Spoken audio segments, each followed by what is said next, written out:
আসসালামু আলাইকুম সবাইকে। কি অবস্থা সবার? ওয়েলকাম জানাচ্ছি আমার ছোট্ট আইটি মিনি ব্লগে। অনেকদিন ধরেই রেগুলার ব্লগ ভিডিও আপলোড করতে পারছি না, অর্থাৎ অ্যাক্টিভই ছিলাম না আমি সোশ্যাল মিডিয়াতে কয়েকদিন ধরে। খুবই ব্যস্ততায় ইদানিং দিন কাটছে। যখন থেকে আমি বাহিরে চলে আসছি, তার মধ্যে আমি এখানে একা। সো বাজারঘাট সব কিছু, রান্না-বান্না, ঘর গোছানো সব কিছুই আমার নিজেরই করতে হচ্ছে। সো এইসব মিলিয়ে মানে যে এক্সট্রা সময় বের করব ব্লগ ভিডিও করার জন্য বা আপনাদের সাথে কিছু ইনফরমেশন শেয়ার করার জন্য, সেটারই সময় হয়ে উঠছে না। সো আজকে ভাবলাম যে রান্নাবান্না করতে করতে আপনাদের সাথেই কিছু কথা বলি এবং ছোট্ট একটা ব্লগ অন্তত শেয়ার করি আপনাদের সাথে। সো আজকে হচ্ছে আমার অফ ডে ছিল। সানডে আর স্যাটারডে সানডে এই 2 দিন হচ্ছে অস্ট্রেলিয়াতে অফ ডে থাকে। সো অফ ডে থাকার কারণে দেখা যায় মাঝে মাঝে আমি বাজারঘাট করতে চলে যাই, আবার মাঝে মাঝে একটু ঘোরাঘুরি করি। সো আজকে যেটা হয়েছে, আজকে আমি কোথাও যেতে পারিনি কজ রান্নাবান্না করতে হবে। রান্নাবান্না করে আমি রিজার্ভ করে রাখি, কজ সবসময় যখন ক্লাস থাকে তখন তো আর রান্না করার সময় থাকে না। তখন দেখা যায় যে ওভেনে জাস্ট গরম করে তার হচ্ছে খাওয়া দাওয়া করে ক্লাসে অ্যাটেন্ড করি। এর জন্য আজকে হচ্ছে আমি সব কিছু রান্নাবান্না করে রেডি করে রিজার্ভ করে রাখবো ফ্রিজে, যাতে ক্লাস করার সময় আমার মানে কোনো ধরনের ডিস্টার্ব বা লেট না হয়, রান্নাবান্নার পিছনে সময় যেন নষ্ট না হয়, এই জন্য সব কিছু আজকে করে রাখছি। আর এখানে আসার পরে যেটা খেয়াল করেছি, আমি নিজের মধ্যে অনেকটা পরিবর্তন দেখেছি। যে মেয়ে মানুষের কথা মানুষ বলতো আমাকে যে এক গ্লাস পানি পরে খায় না, আসলে আমি বাংলাদেশ থাকতে কোনো কাজই করতাম না, না নিজের কোনো কাজ, না মানে কারো কোনো কাজই করতাম না বলতে গেলে।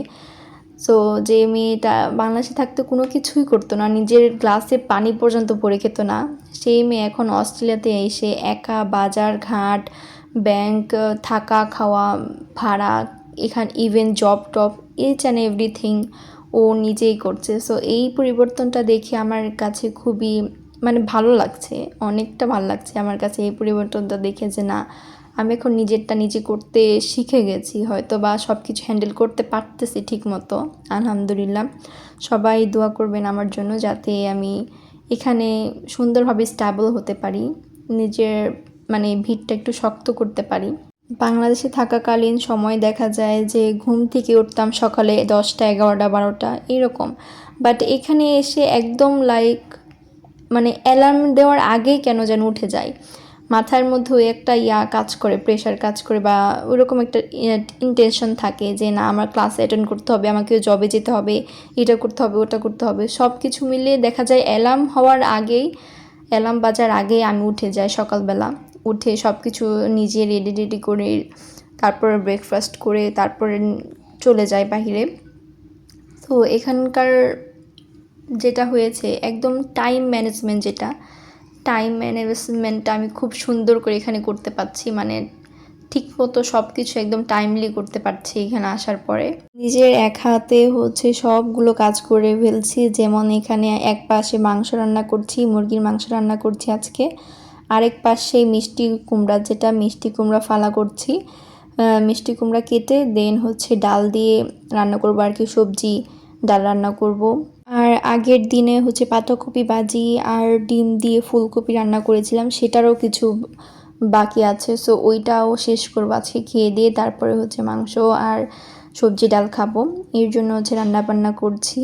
আর আমি হচ্ছে মিনি রাইস কুকারটা বাংলাদেশ থেকে নিয়ে আসছিলাম, এটা আনার পরে আমার কাছে রান্নাবান্না খুবই ইজি মনে হয়ে গেছে, এবং খুব ইজিলি এই রাইস কুকারে সব ধরনের আইটেম রান্না করা যায়। সো এক পাশে চুলোতেও রান্না করা যায়, আর এক পাশে রাইস কুকারও থাকে। সো খুব দ্রুতই রান্নাবান্না হয়ে যায়। আর এখন থেকে ভাবছি রেগুলার ব্লগ ভিডিও আপলোড করব, আপনাদের বিভিন্ন ধরনের ইনফরমেশন বা কোয়ারিজ শেয়ার করব। আর আপনাদের অস্ট্রেলিয়া বা এখানকার মানে কোনো কিছু সম্পর্কে যদি জানতে ইচ্ছে করে, তাহলে অবশ্যই কমেন্ট করে জানাবেন। আজকে ব্লগ ভিডিওটা এই পর্যন্ত। আল্লাহ হাফিজ।